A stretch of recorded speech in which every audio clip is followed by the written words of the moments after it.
chargé de communication musique, c'est-à-dire que je m'occupe de faire connaître tous les événements musicaux produits par Stereolux.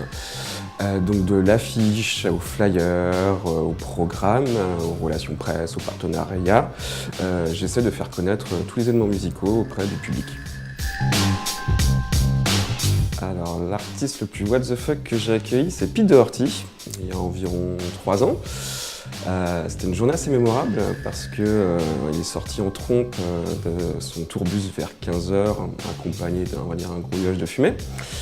Après quelques péripéties dans Stereolux, on l'a croisé torse nu sous les nefs pour aller voir l'éléphant. Ensuite, on l'a revu quelques heures après avec un de ses amis qu'il avait rencontré quelques jours auparavant dans le hall de Stereolux, c'était Orelsan.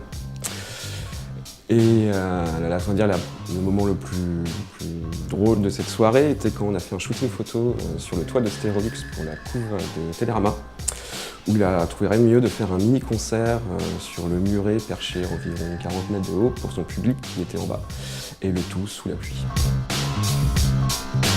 L'artiste qu'on devrait ressusciter pour faire jouer à Stereolux, c'est un artiste qui était passé il y a un nombre d'années maintenant à l'Olympique, mais qui, on va dire, est parti un petit peu trop tôt comme certains.